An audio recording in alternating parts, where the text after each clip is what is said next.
One. All right. Thanks again, folks, for joining us. I'm here with Dr. Robert Califf, former FDA commissioner and head of health policy for Google and Verily Life Sciences, a luminary in this field of digital health. And this is the segment of our three-part segment, so watch the others, that I'm most excited about, which is to really get into the weeds of what's coming down the pike. You get in your job to see some of the coolest new technology solutions and opportunities. What are you most excited about, Dr. Califf, of all that you've seen in the next few years related to digital health? Wow, I mean, that's a really hard question. One of the ones that I think is really important is equipping older people with an environment that's covered by sensors. The combination of cognitive decline and loss of mobility and problems with gait cause a lot of difficulties for people.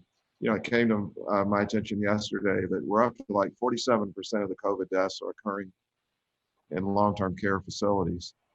And if you talk to older people, I'm getting to be one of them. I'm about to turn 69. When you talk to older people, one of the things they consider most important is continuing to live at home. So you think about an environment where if you're, not getting around as well, or you're sort of losing your way, or you have a heart rhythm disturbance, which is intermittent, like a lot of people do at an older age.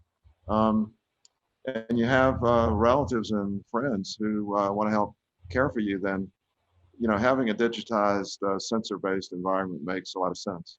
Now, obviously, we've got to work out the culture there, and because the people least amenable to that right now are people who are older.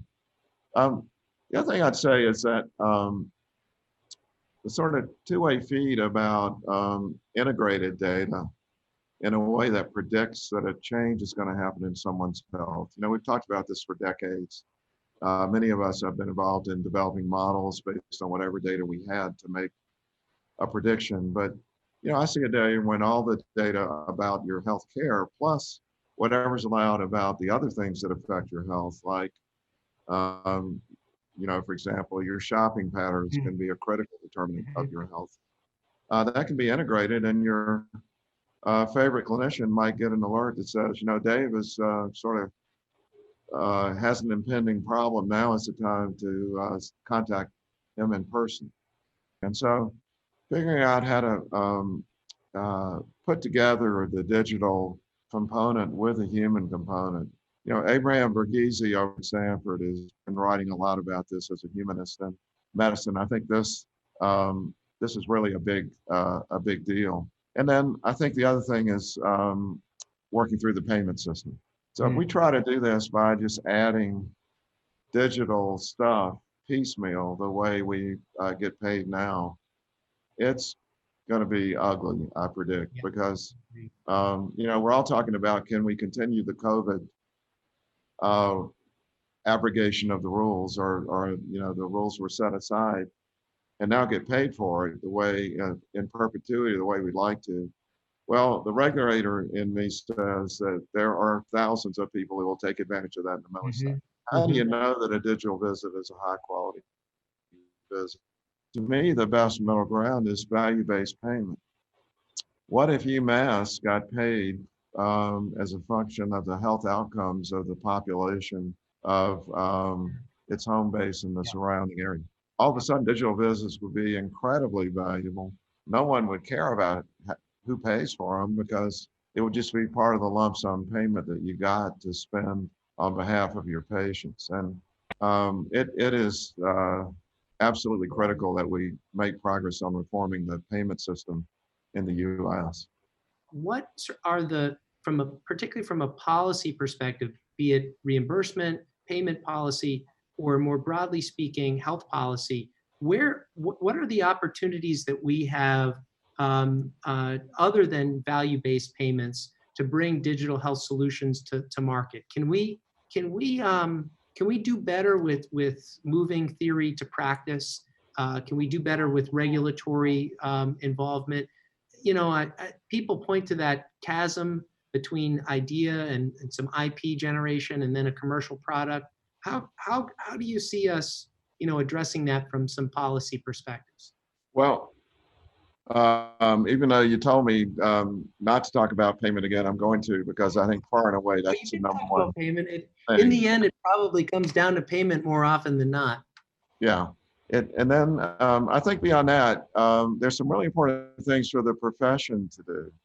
Digital stuff is no different than any other technology or medical product.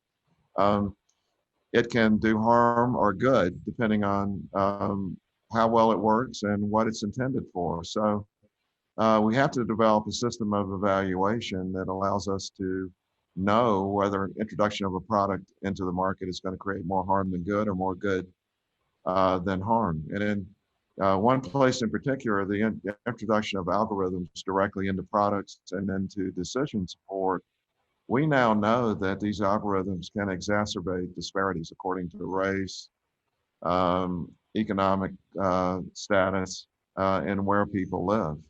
You know, the old-fashioned version of this goes on all over America today, which is ask your health system administrators where they put their clinics. Yeah.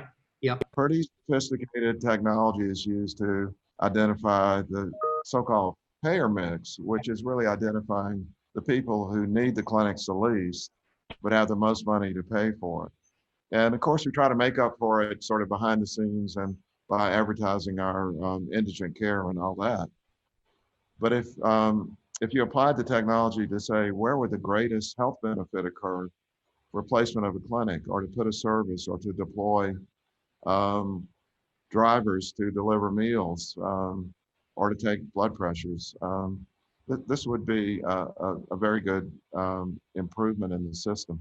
So I think a big role for the academic community is to develop the evidence. I mean, that's the history of cardiology, right? The reason uh, cardiovascular care gets paid for pretty well is that we have strong evidence that saves lives.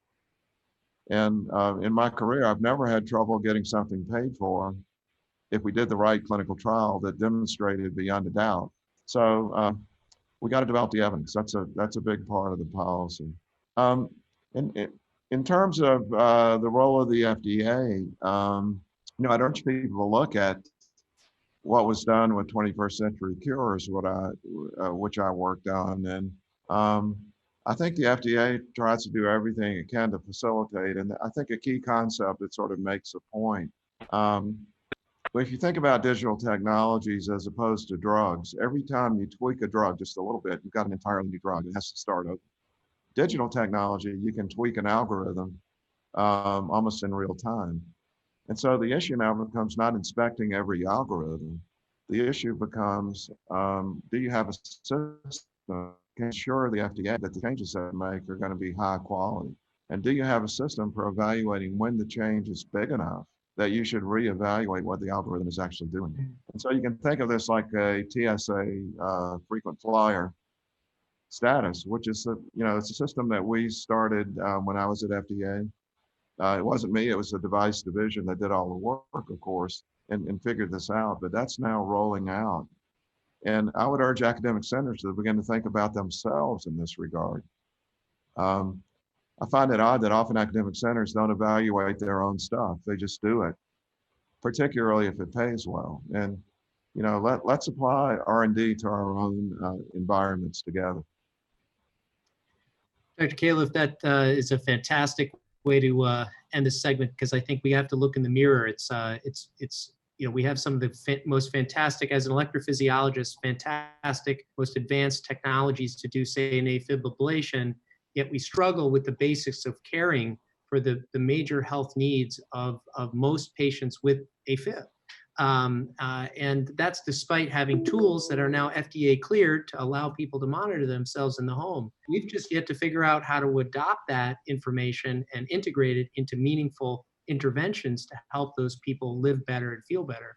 And as I've sort of experienced this through my dad and having him go through the process and realizing, the impact on cognition, on independence, and on his mood as a result of these heart conditions, it's become all the more obvious that as advanced as we are, we're still Neanderthals in the scheme of things of being able to really impact meaningful change. And I like your challenge to academic health systems to also look in the mirror and apply research and development and some of these same algorithms to themselves to be able to evaluate the quality of the care and the delivery of care that they provide. So, Dr. Califf, thank you again for a fantastic afternoon together.